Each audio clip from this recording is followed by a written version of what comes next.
Hello friends, 29న రాబోయే episode ప్రోమోలో ఏం జరుగుతుందో తెలుసుకుందాం. అందరూ కూడా పొలం దగ్గరికి వచ్చేస్తారు. ఆర్య, అను, అజయ్, మీరా అందరూ కూడా పొలానికి వచ్చేస్తారు. అలా వచ్చిన తర్వాత ఇంకా అప్పుడు ఆర్య ఇలా అంటాడు, అందరం కలిసి ఒకేసారి ఈ పొలాన్ని దున్నేసేయాలి అని ఆర్య చెప్తే, అజయ్ ఎక్కడి నుంచి ఎక్కడి దాకా ఎలా అని అనగానే, ఇదిగో ఇక్కడి నుంచి ఇక్కడ అను నేను, ఆ తర్వాత అటు పక్కన అజయ్, మీరా, ఇటు పక్కన నీరజ్, మాన్సి అని చెప్తాడు. చెప్పిన తర్వాత మరి ఎలా దున్నాలి అని అజయ్ అడుగుతాడు.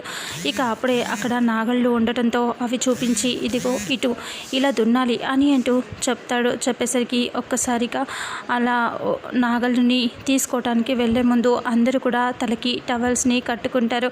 ఆర్య, అను ఇద్దరు ఒకదాన్ని తీసుకొని అను ఇలా వెనకాల పట్టుకొని ప్రెస్ చేస్తూ ఉంటే, ఆర్య ముందు ఇలా దున్నటానికి ముందుకు సాగుతూ ఉంటాడు. ఆ తర్వాత నీరజ్, మాన్సి అలాగే వెళ్తారు. ఆ తర్వాత అజయ్, మీరా అలా చాలా కష్టపడుతూ పొలాలని దున్నుతూ ఉంటారు. ఇక ఆ రకంగా వాళ్ళు పొలాల్ని దున్నుతూ ఇక సాగు చేస్తూ ఉంటారు. చాలా కష్టపడుతూ ఉంటారు. ఇక ఇంతటితో రేపు రాబోయే ఎపిసోడ్ ప్రోమో ఎండ్ అవుతుంది. ఫుల్ ఎపిసోడ్లో అసలు ఏం జరుగుతుందో తెలుసుకుందాం. వీడియోని చూసిన ప్రతి ఒక్కరూ వీడియోని లైక్ చేయండి, అలాగే షేర్ చేయండి. Thank you so much.